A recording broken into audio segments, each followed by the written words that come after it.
ایک آدمی تربوز کاٹ کے لایا تھا، آدھا تربوز، اور اس کو دوپٹے میں لپیٹ لیا تھا اور گھر میں لایا تو اپنی بیوی سے کہا یہ کیا ہے؟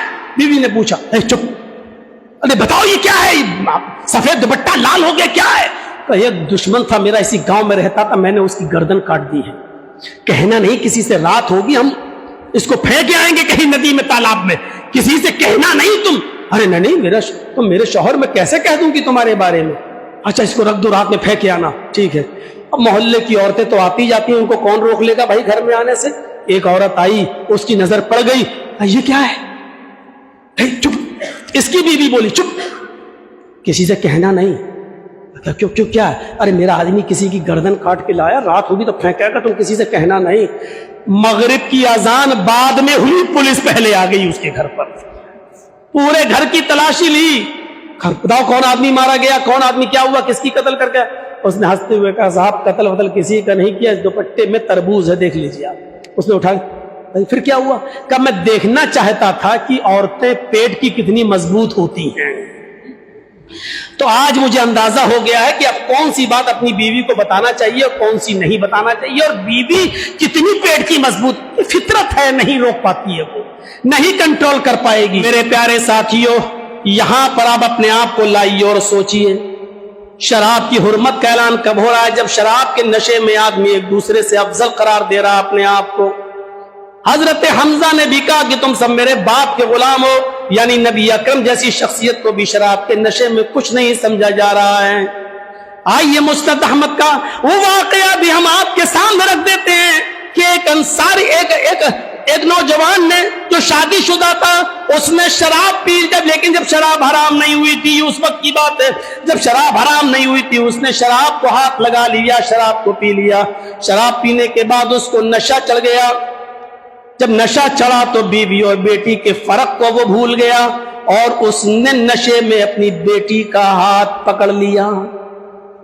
جب وہ اپنی بیٹی کو کھینچنے لگا، نوجوانوں، ایک صحابی رسول شراب کے نشے میں، غور کرو، نبی کو اپنی آنکھوں سے دیکھا ہے، نبی کے اوپر وہ ایمان لایا ہے، نبی کو وہ جانتا ہے، لیکن شراب ابھی حرام نہیں ہوئی تھی، اس لیے اس نے شراب کو ہاتھ لگا لیا ہے، پی لیا ہے۔ اور اس نے بھی شراب کے نشے میں اپنی بیٹی کا جب ہاتھ پکڑا، بیٹی چیخنے لگی، ماں نے اس کی چیخ سن کر بھاگتے ہوئے آئی، اور جیسی وہ بھاگتے ہوئے آئی، اس نے دیکھا کہ میرا شوہر میری بیٹی کو کمرے کے اندر گھسیٹ کر لے جانا چاہتا ہے۔ اس نے جلدی سے اپنی بیٹی کو اپنے شوہر کے چنگل سے چھڑایا اور شوہر کو دھکا دے کر کمرے کے اندر بند کر دیا۔ جب اس کا نشہ اتر گیا تب دروازہ کھولا، اور جب وہ باہر نکلا تو چپل سے اور جوتی سے وہ اپنی بیوی کو پیٹنے لگا، مار مار کے جب تھک گیا تو بیوی نے کہا اگر اور مارنا ہو تو یہ دوسری چپل بھی موجود ہے، لے لیجئے۔ پھر اس نے جلدی سے اپنی بیوی کو اپنے سینے سے اپنے گلے سے لگایا اور کہا میری بیوی تم مارنے کی وجہ سمجھتی ہو، تم نے مجھے کمرے میں بند کر دیا تھا اس لیے میں نے تمہیں پیٹا۔ اس نے کہا میرے شوہر تم بھی بند کرنے کی وجہ سمجھتے ہو، تم نے آج شراب پی رکھی تھی۔ اس نے کہا میری محترمہ تم تو جانتی ہو کہ میں شراب پیتا ہوں، پھر اس میں بند کرنے کی کیا بات؟ آج تک تم نے نہیں کیا تو آج کیوں کیا؟ کہا کہ آج تم نے زیادہ ہی پی رکھی تھی۔ شوہر نے کہا کہ کبھی کم کبھی زیادہ یہ تو ہوتا ہی رہتا ہے، کوئی ناپ تول تو ہے نہیں۔ کہا نہیں میرے پیارے شوہر، آج تم نے کچھ اتنی زیادہ پی رکھی تھی کہ آج شراب کے نشے میں ایسے دھتے کہ بیٹی اور بیوی میں فرق نہیں کر پائے۔ اس نے کہا کیا ہوا؟ سیریس؟ ہم تو سیریس ہونے کا نام ہی نہیں لیتے۔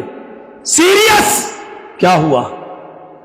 کہا ایسا ہوا کہ تم نے اپنی بیٹی کا ہاتھ پکڑا اور اس کو گھسیٹنے لگے، کمرے میں لے جا رہے تھے، اگر وہ چیخی نہ ہوتی اور اس کی آواز میرے کانوں تک نہ گئی ہوتی اور میں وقت پر نہ آئی ہوتی تو تم میری بیٹی کی عزت کو تار تار کر دیتے۔ کہا اللہ یہ میں کیا سن رہا ہوں، کاش ان جملوں کو سننے سے پہلے زمین پھٹ جاتی، میں زمین کے اندر دھنس جاتا۔ اب میں اپنی بیٹی کے سامنے کون سا چہرہ لے کر جاؤں؟ اپنی ماں اور اپنی بہن اور بیٹیوں کے سامنے شراب پی کر آ کر گندی گندی گالیاں دینے والوں، تمہارے ضمیر کیسے گوارا کر لیتے ہیں اپنا چہرہ اپنی بہن کے سامنے لانے کے لیے؟ تم دوبارہ نشہ اترنے کے بعد اپنی ماں کے سامنے کیسے آ جاتے ہو جس کو تم نے اتنی گندی گندی گالیاں بھی دی ہیں؟ تم اپنی اس معصوم بہن کے سامنے کیسے آ جاتے ہو جس کو تم نے ابھی ماں بہن کی گندی گندی گالیاں دی ہیں؟ تمہارے ضمیر کیوں نہیں جاگتے؟ تمہیں ایسا کیوں نہیں محسوس ہوتا کہ یہ زمین پھٹ جاتی، میں زمین کے اندر سما جاتا؟ کاش اب میں کون سا چہرہ لے کر اپنی ماں کے سامنے جاؤں، اپنے باپ کے سامنے جاؤں، اپنی بہن کے سامنے جاؤں، اپنی بیٹی کے سامنے جاؤں؟ لیکن اتنی شرم و حیا کس کے پاس ہے؟ اتنی سوچنے کی طاقت کس کے پاس ہے؟ بہنوں نے بھی سمجھ رکھا ہے شراب کے نشے میں ہے، یہ اس کی روز عادت ہو گئی ہے، وہ تمہاری گالیاں سن سن کر بے شرم ہو چکی ہے، تمہاری ماں، تمہاری بہن، تمہاری بیٹی، اور تم بھی شراب پی پی کر بے شرم ہو چکے ہو۔ میرے بھائیو، یہ عادت چھوٹنے والی تمہاری نہیں ہے، اور ان کو بھی معلوم ہے کہ ہمیں یہ گالیاں سننے کی عادت پڑ چکی ہے۔ ورنہ سوچو کہ گالی کیسے نکل جاتی ہے۔ خانہ کعبہ کا طواف کرتے ہوئے ایک شخص اپنی ماں کو اپنی پیٹھ پر لاد کر، جو آنکھوں سے اندھی تھی، پیروں سے لنگڑی تھی، دانت نہیں تھے منہ میں، جو اپنی ماں کے کپڑے دھلتا تھا، اپنی ماں کے پیشاب و پائخانے کو بھی وہ صاف کرتا تھا، اس کو اپنی پیٹھ پر لاد کر وہ طواف کرا رہا ہے، اور حضرت عمر فاروق سے ٹکرا جاتا ہے، کہتا امیر المومنین، کیا اب بھی میری ماں کا حق ادا نہیں ہوا؟ یہ میری ماں ہے جو آنکھوں سے اندھی ہے، پیروں سے لنگڑی ہے، دانت نہیں ہے منہ میں، کھانا میں بنا کر کھلاتا ہوں، اس کی پیشاب اور پائخانہ اس کا میں صاف کرتا ہوں، اس نے طواف کی خواہش ظاہر کی، میں اپنی پیٹھ پر لاد کر اس کو لایا ہوں، اے امیر المومنین، کیا میں نے ابھی بھی اپنی ماں کا حق ادا نہیں کیا؟ حضرت عمر فاروق ہنستے ہوئے کہتے ہیں، تم اپنی ماں کے حق کی بات پوچھتے ہو؟ تمہاری ماں جب تمہیں جن رہی تھی، تمہاری ماں جب تمہیں پیدا کر رہی تھی، جب تم اپنے ماں کے بطن سے، اس کے پیٹ سے باہر آ رہے تھے، پیدا ہو رہے تھے، اور درد ذہ سے جب تمہاری ماں چیخ رہی تھی، چلا رہی تھی، جب تم اپنے ماں کے پیٹ سے باہر آ رہے تھے، اور اس کے منہ سے جو پہلی آواز نکلی، جس درد سے وہ تمہیں جن رہی تھی، پیدا کر رہی تھی، اس کے منہ سے جو پہلا لفظ، پہلی آہ نکلی، ابھی تو تو نے اپنی ماں کی اس پہلی آہ کا بھی حق ادا نہیں کیا۔ تو پوچھتا ہے کہ میں نے اپنی ماں کی پوری زندگی کا حق ادا کر دیا یا نہیں کیا؟ ابھی تو نے اپنی ماں کی اس پہلی آہ کا بھی حق ادا نہیں کیا۔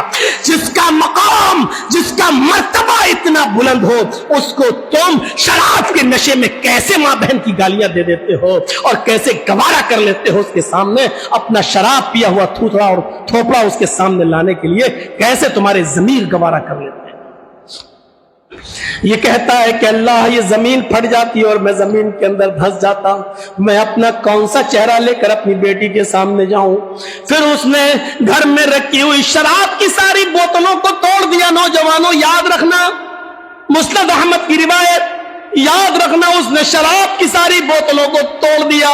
شراب حرام نہیں ہوئی ہے ابھی بھی، لیکن شراب کی بوتلوں کو توڑ رہا ہے اور کہہ رہا ہے الہ العالمین، آج میں تجھے گواہ بنا کر کہتا ہوں، آج کے بعد میں شراب کو ہاتھ نہیں لگاؤں گا۔ اے اللہ، آج میں تجھے گواہ بنا کے کہتا ہوں کہ میں شراب کو ہاتھ نہیں لگاؤں گا۔ میری بیوی موجود ہے، یہ گواہ ہے، میں تیرے عزت و جلال کی قسم کھا کے کہتا ہوں، آج کے بعد میں شراب کو ہاتھ نہیں لگاؤں گا، شراب نہیں پیوں گا۔ نوجوانوں، جب شراب حرام نہیں ہوئی تھی، ایک غلطی کر بیٹھا ایک آدمی، اس غلطی کا احساس دیکھو، اس آدمی نے، اس صحابی نے شراب کی ایسی توبہ کی ہے کہ اپنی بیوی کو گواہ بنا کے رب کے عزت و جلال کی قسم کھا کے کہہ رہا ہے کہ میں شراب کو ہاتھ نہیں لگاؤں گا۔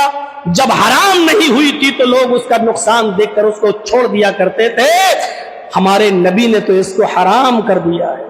شراب بطور دوا کے بھی استعمال نہیں کر سکتے ہو۔ حضرت عمر فاروق رضی اللہ تعالیٰ عنہ نے کہا، الخمر داء لیس بدواء، شراب خود ایک بیماری ہے، یہ خود ایک بیماری ہے، یہ دوا نہیں ہو سکتی ہے۔ جب شراب خود ایک بیماری ہے تو بیماری سے بیماری کا علاج نہیں ہوتا ہے، ناپاکی سے ناپاکی کا علاج نہیں ہوتا ہے، پیشاب سے کپڑا نہیں دھلا جاتا ہے, گندے اور ناپاک پانی سے کپڑا پاک نہیں ہوتا ہے. شراب خود ایک بیماری ہے, اس سے کوئی دوسری بیماری صحیح نہیں ہو سکتی ہے. بیماری سے بیماری صحیح نہیں ہوتی ہے میرے بھائیوں. اسی جیسے ناپاکی سے کپڑا صاف نہیں ہوتا ہے, پیشاب سے کپڑا نہیں دھلا جا سکتا ہے, ایسے ہی شراب سے آپ بیماری دور کریں گے نہیں. آپ کو تھوڑی دیر کے لیے ریلیکس تو مل جائے گا, سکون تو مل جائے گا, لیکن اتنی دیر میں آپ کے پھیپھڑوں پر کیا اثر ہوگا, آپ کی کڈنی پر کیا اثر ہوگا, آپ اس کو نہیں جانتے. صحابہ کرام نے مٹکوں کے مٹکے پھوڑ دیے, توڑ دیے. ہم سے تو سگریٹ نہیں چھوٹتی, وہ شراب چھوڑ دیے. اور رمضان کے مہینے میں کسی طرح کوشش کرتے ہیں صبح سے لے کے شام تک چھوڑنے کی, تو امام صاحب کو گالی دیتا ہے آدمی, برا سمجھتا ہے جب وہ مغرب میں اگر تھوڑی سی لمبی سورت پڑھا دیں. کمینے دن بھر کا بھوکے تھے, ابھی افطار کر کے لت لگی ہوئی ہے بیڑی سگریٹ کی, اور آپ یقین ماننا افطار کے بعد نماز پڑھ کے مسجد کے باہر نکلے گا, گھر میں کھانا نہیں کھائے گا, سب سے پہلے باہر نکل کے ہی وہ بس دھواں نکالنا شروع کر دے گا, سگریٹ اور بیڑی پینا شروع کر دے گا. میرے بھائیوں, آپ اس کو کیا سمجھ رہے ہیں؟ یہ اسی کے قبیل سے ہے, اسی کے. یہ الگ بات ہے کہ شراب, بیڑی, سگریٹ سب کی الگ الگ نوعیتیں ہیں, لیکن اس کا یہ مطلب نہیں ہے کہ آپ اس کو جائز قرار دے دیں گے, نہیں.